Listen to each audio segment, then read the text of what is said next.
Hey YouTube, this is brickfilm555, and today I'm going to teach you all about brick filming, what it is and how to get started. What you'll need to get started is about $100 to $200. That's if you're willing to go the expensive route. If you want just a cheap way to start and have fun, then just ask your parents for an old camera that they have that you can use. I'm sure they have one and they'll be more than happy to let you use it. Next, what you'll need is a nice base plate. You want to go with this gray one that I have here.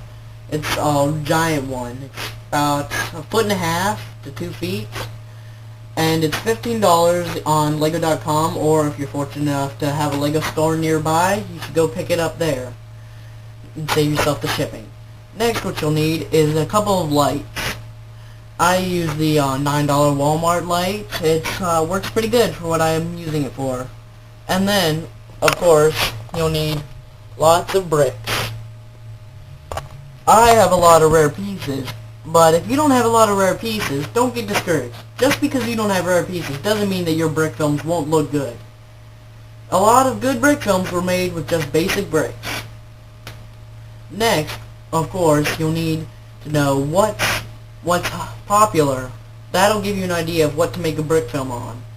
Of course, what's popular when you make your brick film may not be popular a few weeks later. So try to find out what's popular before you start making your brick film. Because if it's not something popular, chances are it won't get a lot of views.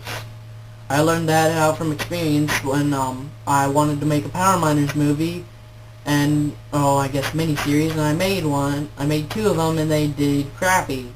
Well, Power Miners wasn't very popular when I made mine, so it didn't turn out very good.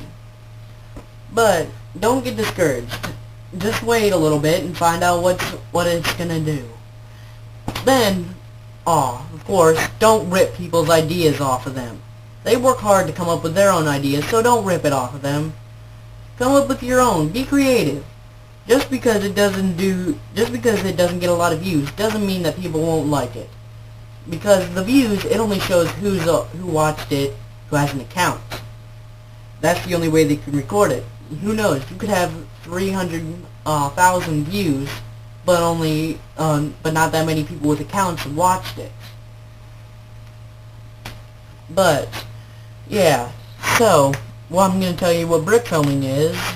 I've told you how to get started and about ideas.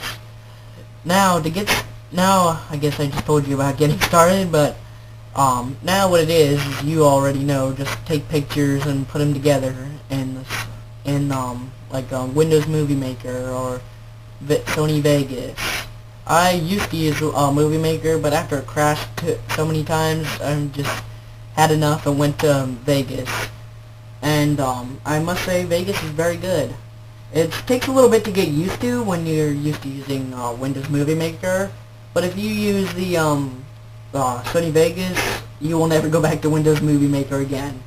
Just make sure that your Sony Vegas is an up-to-date version that'll run for a newer camera. Like with my camera, it won't recognize that it plays in, because my camera records in an AVI, and that's what you need to put it in Sony Vegas. But my camera doesn't recognize, Sony Vegas doesn't recognize that my camera's version of AVI because it's an older version. So I have to put it in Windows Movie Maker and save it as an AVI again, and then it'll work. But yeah, just make sure you got a good editing program, and you should be good. Well, that's about all I got for this episode of brick filming and how to get started. So this is bricknut555. Please subscribe.